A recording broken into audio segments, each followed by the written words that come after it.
நாகை மக்களவை தொகுதியில் மொத்தமாக எடுக்கப்பட்ட சாம்பிள்களின் எண்ணிக்கை 3952. அதில் பிழைகள் உள்ளவைகளை நீக்கியது போக செல்லுபடியாகும் சாம்பிள்களின் எண்ணிக்கை 3089.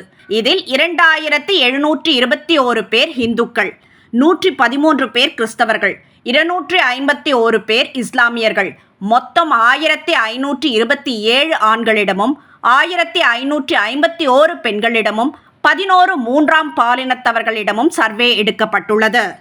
வயது வாரியாக 18 முதல் 19 வரை உள்ளவர்கள் 672, 20 முதல் 30 வரை உள்ளவர்கள் 750, 30 முதல் 50 வரை உள்ளவர்கள் 805, 50 வயதுக்கு மேற்பட்டோர் 862.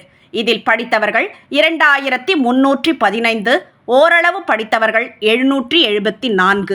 ஜாதி வாரியாக பார்க்க வேண்டுமெனில் 626 பறையர்களிடமும் 475 தேவேந்திர குல வேளாளர்களிடமும் 319 சோழிய வேளாளர்களிடமும் 315 முக்குலத்தோரிடமும் 257 வன்னியர்களிடமும் 254 அருந்ததியினரிடமும் 161 மீனவர்களிடமும் பிற சமூகத்தை சேர்ந்த 682 பேரிடமும் சர்வே எடுக்கப்பட்டுள்ளது. இதில் திமுகவை சார்ந்தவர்கள் என 678 பேரும், காங்கிரஸை சார்ந்தவர்கள் என 196 பேரும், அதிமுகவை சார்ந்தவர்கள் என 731 பேரும், பாஜகவை சார்ந்தவர்கள் என 137 பேரும், அமமுகவை சார்ந்தவர்கள் என 191 பேரும், நாம் தமிழர் கட்சியை சார்ந்தவர்கள் என 155 பேரும், ஓபிஎஸ் ஆதரவாளர்கள் என சொல்லப்படக்கூடியவர்கள் 97 பேரும், பிற கட்சிகள் அல்லது எந்த கட்சியையும் சாராதவர்கள் என 904 பேரும் கருத்துக்களை தெரிவித்துள்ளனர்.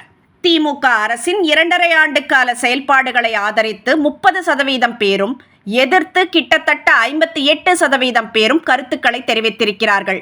அதேபோல பாஜக அரசின் செயல்பாடுகளை ஆதரித்து 27% பேரும், எதிர்த்து 61% பேரும் தங்கள் கருத்துக்களை பதிவு செய்திருக்கிறார்கள். மத்திய பாஜக அரசு மாநில நலன் மீது அக்கறை கொண்டுள்ளது அல்லது ஓரளவு அக்கறை கொண்டுள்ளது என கிட்டத்தட்ட 27% மக்களும், அக்கறையே கொள்ளவில்லை என 70% மக்களும் கருத்து தெரிவித்துள்ளனர். அமைச்சர் உதயநிதியின் சனாதன தர்மம் தொடர்பான பேச்சு குறித்து நாங்கள் கேள்விப்பட்டதே இல்லை என 68% பேரும், ஏதோ கேள்விப்பட்டுள்ளோம் என 11% பேரும், ஆமாம் அது பற்றி தெரியும் என 2% பேரும் கருத்து கூறியிருக்கிறார்கள்.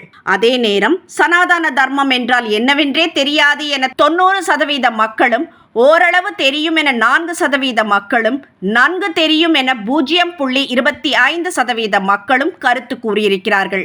பாஜக கூட்டணியில் இருந்து அதிமுக விலகியது தொடர்பான கேள்விக்கு சரியான முடிவு என 81% மக்களும், அவசரப்பட்டு எடுக்கப்பட்ட முடிவு என 10% மக்களும், தவிர்த்திருக்கலாம் என 6% மக்களும் கருத்து கூறியுள்ளனர்.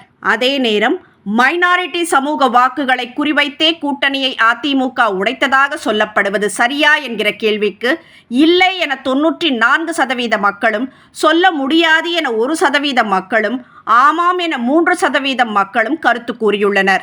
99% வாக்குறுதிகளை முதல்வர் ஸ்டாலின் நிறைவேற்றிவிட்டதாக சொல்கிறாரே என்று கேட்டபோது 35% பேர் அவர் பொய் சொல்கிறார் என்றும், 29% பேர் திட்டங்களை பட்டியலிட சொல்லுங்கள் என்றும் சொல்ல, 35% பேர் அவர் சரியாகத்தான் சொல்கிறார் என்றும் கூறியிருக்கிறார்கள்.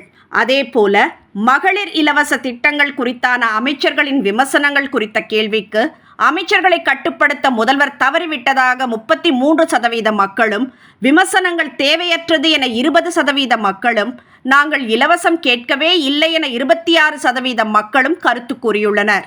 சட்ட ஒழுங்கு குறித்த கேள்விக்கு சூப்பர் என 14%, சுமார் என 11%, மோசம் என 36%, படுமோசம் என 29% பேர் கருத்து தெரிவித்துள்ளனர். காவேரி விவகாரத்தில் கர்நாடக அரசை நாடாமல் மத்திய அரசையும் உச்சநீதிமன்றத்தையும் தமிழக அரசு நாடியது தொடர்பான கேள்விக்கு விவசாயிகளை ஏமாற்றும் செயல் என 29% பேரும், இது திசை திருப்பும் முயற்சி என 37% பேரும், காங்கிரஸ் உடனான கூட்டணியை முறித்துக்கொள்ள வேண்டும் என 15% பேரும், சரியான முடிவுதான் என 16% பேரும் கருத்து கூறியுள்ளனர். அதேபோல மழை மற்றும் வெள்ள பாதிப்புகளை திமுக அரசு மோசமாக கையாண்டது என 27% பேரும், படுமோசமாக கையாண்டது என 32% பேரும், ஓரளவு சரியாக கையாண்டது என 11% பேரும், சரியாகவே கையாண்டது என 17% பேரும் கருத்து தெரிவித்துள்ளனர். 2019 மக்களவைத் தேர்தலில் யாருக்கு வாக்களித்தீர்கள் என கேட்டபோது 49% திமுக கூட்டணிக்கும், 32% அதிமுக கூட்டணிக்கும், 8% நாம் தமிழருக்கும், 7% மற்றவர்களுக்கும், 4% கருத்து தெரிவிக்க விரும்பவில்லை என்றும் தெரிவித்துள்ளனர். தொகுதி எம்பியின் செயல்பாடு குறித்த கேள்விக்கு மோசமாக செயல்பட்டார் என 30% பேரும், படுமோசமாக செயல்பட்டார் என 27% பேரும், சிறப்பாக செயல்பட்டார் என 14% பேரும், சுமாராக செயல்பட்டார் என 20% பேரும் கருத்து தெரிவித்துள்ளனர். கடந்த 10 ஆண்டுகளில் உங்களின் பொருளாதாரம் முன்னேற்றம் அடைந்திருக்கிறதா என்கிற கேள்விக்கு இல்லை என 86% பேரும், ஓரளவு என 3% பேரும், முன்னேற்றம் கண்டுள்ளது என 5% பேரும் கருத்து தெரிவித்துள்ளனர். காங்கிரஸ் சிறந்த எதிர்க்கட்சியாக செயல்பட்டதா என கேட்டபோது இல்லை என 49% பேரும், சரியாகவே செயல்பட்டது என 48% பேரும் கூறியுள்ளனர். தமிழகத்தில் 2024 யார் வெற்றி பெறுவார்கள் என நினைக்கிறீர்கள் என்ற கேள்விக்கு திமுக கூட்டணிக்கு 33%, அதிமுக கூட்டணிக்கு 32%, பாஜக கூட்டணிக்கு 10%, நாம் தமிழருக்கு 6%, மற்றவர்களுக்கு 15%, கருத்து இல்லை என 4% மக்கள் பதிலளித்துள்ளனர். இந்த தேர்தலில் யாருக்கு வாக்களிக்க நினைக்கிறீர்கள் என்கிற கேள்விக்கு திமுக கூட்டணிக்கு 30.9%, அதிமுக கூட்டணிக்கு 30.25%, பாஜக கூட்டணிக்கு 7.58%, நாம் தமிழருக்கு 7.54%, மற்றவர்களுக்கு 10.76%, கருத்து இல்லை என 12.97% பேர் தெரிவித்துள்ளனர். சட்டமன்ற வாரியாக பார்க்கும்போது வேதாரண்யம் மற்றும் நன்னிலம் தொகுதிகளில் அதிமுகவும், நாகை, கீழ்வேலூர், திருத்துறைப்பூண்டி மற்றும் திருவாரூர் தொகுதிகளில் திமுகவும் முன்னிலை வகிக்கின்றனர். அதிமுகவுக்கு அதிகபட்சமாக நன்னிலத்தில் 166 பேரும், திமுகவுக்கு அதிகபட்சமாக திருவாரூரில் 165 பேரும், பாஜகவுக்கு அதிகபட்சமாக வேதாரண்யத்தில் 61 பேரும், அமமுகவுக்கு அதிகபட்சமாக நாகையில் 37 பேரும், நாம் தமிழருக்கு அதிகபட்சமாக நன்னிலத்தில் 36 பேரும், ஓபிஎஸ் தரப்புக்கு அதிகபட்சமாக திருவாரூர் மற்றும் நன்னிலத்தில் தலா 19 பேரும் ஆதரவு அளித்துள்ளனர். சட்டமன்ற வாரியான நிலையை வைத்து பார்க்கும்போது திமுக கூட்டணியை மொத்தமாக 934 பேர் ஆதரித்துள்ளனர். இது 30.24% ஆகும். அதிமுக கூட்டணியை 904 பேர் ஆதரித்துள்ளனர். இது 29.27% ஆகும். பாஜகவை 243 பேர் ஆதரித்துள்ளனர். இது 7.87% ஆகும். அமமுகவை 196 பேர் ஆதரித்துள்ளனர்.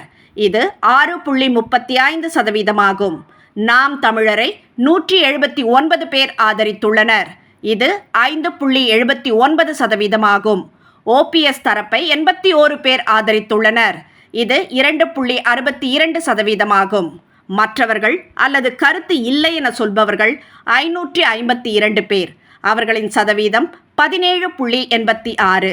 பாஜக கூட்டணியில் அமமுகவும் ஓபிஎஸ் தரப்பும் இணைந்தால் திமுக கூட்டணியை 31.47% பேர் 31.47% பேர் ஆதரிக்கிறார்கள். அதேபோல அதிமுக கூட்டணியை 31.69% பேரும், பாஜக, ஓபிஎஸ் மற்றும் அமமுக கூட்டணியை 11.75% பேரும், நாம் தமிழர் கட்சியை 6.02% பேரும் ஆதரிக்கிறார்கள். மற்றவர்கள் அல்லது கருத்து இல்லை என சொல்லக்கூடியவர்கள் 19.07% பேர்.